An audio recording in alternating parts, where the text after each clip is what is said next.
High বন্ধুরা, সবাই কেমন আছেন? শিপসফটের পক্ষ থেকে আমি শিপন কর্মকার আপনাদের জানাই স্বাগতম। আজকে আমরা জাভাস্ক্রিপ্টের ভেরিয়েবল নিয়ে আলোচনা করব। আমরা প্রথমে জাভা W3 স্কুলে যাই। তো এখান থেকে আমরা যে জাভাস্ক্রিপ্ট ভেরিয়েবল হচ্ছে এখানে জেএস দেওয়া। এখানে জেএস মানে হচ্ছে কি জাভাস্ক্রিপ্ট, এটাকে শর্টকাটে জেএস বলা হয়। আমরা জাভাস্ক্রিপ্টের ভেরিয়েবল কি সেটা আগে একটু জেনে নিই। আমাদের যেমন কম্পিউটারের হার্ড ডিস্ক আছে, তো হার্ড ডিস্কের মধ্যে আমরা বিভিন্ন ডাটা রাখতে পারি। তারপরে র্যাম আছে, এটা একটা অস্থায়ী মেমোরি, এটার মধ্যে আমরা অনেক কিছু রাখতে পারি। মানে রাখতে পারি বলতে কোনো কিছু ইনস্টল করলে ওই র্যাম থেকে জায়গা নেই অস্থায়ীভাবে। তো এরকম আমরা ভেরিয়েবল আমাদের জাভাস্ক্রিপ্টের মধ্যেও ভেরিয়েবল নিতে পারি। ভেরিয়েবল নিয়ে ভেরিয়েবলের একটা নাম দিয়ে সেই নামের মধ্যে অনেক ডকুমেন্ট বা অনেক কিছু রাখতে পারি। আমরা করে দেখি, করে একটু বিস্তারিত আপনাদের সাথে আলোচনা করি। যেমন এখানে দেখুন একটা ভার নেওয়া হয়েছে, এই ভারের মধ্যে একটা নাম দেওয়া হয়েছে এক্স। এই এক্সটা হচ্ছে কি ভেরিয়েবলের নাম, আর ভেরিয়েবলটা আমরা ডিক্লেয়ার করছি এই ভারের মাধ্যমে। এই ভার দিয়ে আমরা চিনিয়ে দিছি যে এটা একটা ভেরিয়েবল। তারপর ইকুয়াল দিয়ে এখানে আমরা ভেরিয়েবলের একটা মান দিছি। তো এইভাবে আমরা একটা ভেরিয়েবল নিতে পারি। যেমন আমরা এখানে আমাদের যে স্ক্রিপ্ট ফাইলটা আছে, স্ক্রিপ্ট ফাইলটাতে যাই, আমরা এখানে একটা ভেরিয়েবল নিই। যেমন আমরা এখানে লিখলাম যে ভার নিয়ে, তারপর এখানে লিখলাম যে এ লিখলাম। তো এটা হচ্ছে কি একটা ভেরিয়েবল। ভারের পরে যেই লেখাটা থাকবে সেটা হচ্ছে কি একটা ভেরিয়েবল। তারপর ইকুয়াল দিয়ে আমরা যেটা লিখবো সেটা হবে গিয়ে ভেরিয়েবলের মান। যেমন আমরা এখানে লিখি যে একটা কোটেশন দিয়ে লিখলাম যে হ্যালো হ্যালো ওয়ার্ল্ড। এটা হচ্ছে কি একটা স্ট্রিং। তো আমরা একটা স্ট্রিং লিখলাম, স্ট্রিংটাকে আমরা এর মধ্যে রাখলাম, এ ভেরিয়েবলের মধ্যে রাখলাম। তো আমরা এখন যদি কোথাও এটাকে মানে শো করাতে চাই, যেমন ধরুন এখানে আমরা একটা কাজ করেছিলাম এর আগে। আচ্ছা, এটা এভাবে বাদ দিয়ে আমরা করি, গেট এলিমেন্ট বাদ দিয়ে আমরা ডকুমেন্ট রাইটের মাধ্যমে দেখাই, ডকুমেন্ট ডট রাইট ফাংশনের মাধ্যমে দেখাই। এখানে আমরা এখন যদি এটাকে লিখে যদি আমরা, আচ্ছা এগুলো যেগুলো আছে এগুলো কেটে দিই, এটাকে যদি এখন যদি আমরা পেজটাকে রিফ্রেশ করি, দেখবেন যে সরি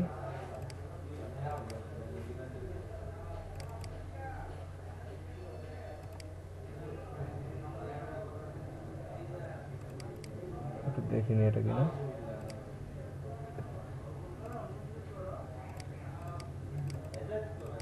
আচ্ছা, এখন যদি আমরা এটাকে ওপেন করি, দেখুন আচ্ছা আনডিফাইন দেখাচ্ছে। আনডিফাইন মানে পাচ্ছে না, এটা এই নামে কোনো ভেরিয়েবল পাচ্ছে না।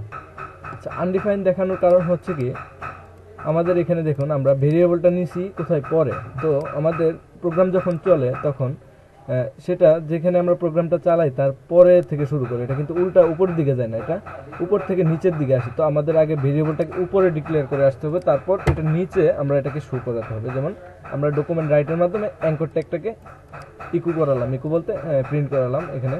এখন যদি আমরা করি, দেখুন এখানে হ্যালো ওয়ার্ল্ড দেখাচ্ছে। আমরা একটা যোগ বিয়োগের অঙ্ক করতে পারি। যেমন এখানে হ্যালো ওয়ার্ল্ডটা বাদ দিয়ে আমরা এখানে লিখি যে এ ইকুয়াল 5।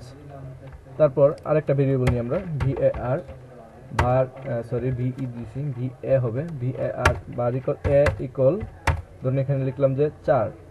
তো এখানে আমরা এর মধ্যে নিলাম 5, বি এর মধ্যে নিলাম 4।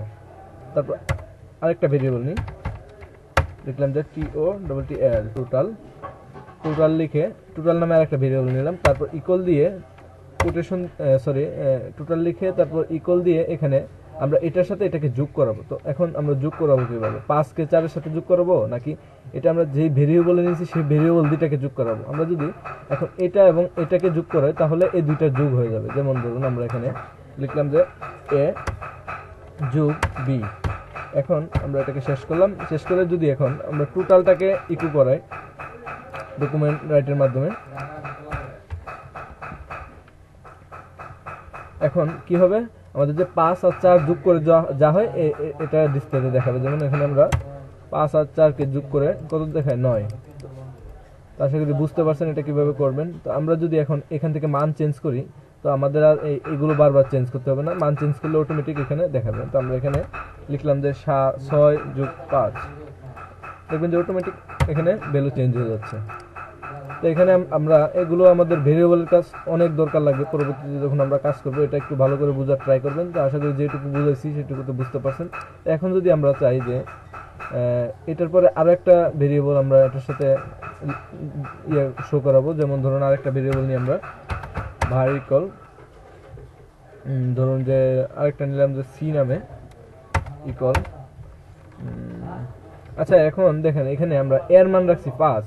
তো এখানে যদি আমরা আবার এটাকে নিয়ে যদি এখানে আমরা এর মানটাকে 20 করে দিই তখন কি হবে, তারপর 20 করে আমরা এটাকে একটু নিচে লিখি।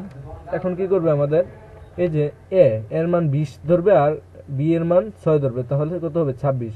এটা আগেরটাকে আর ধরবে না, আগেরটাকে মানে আগেরটার মানটা চেঞ্জ করে এখন 20 হয়ে গেছে।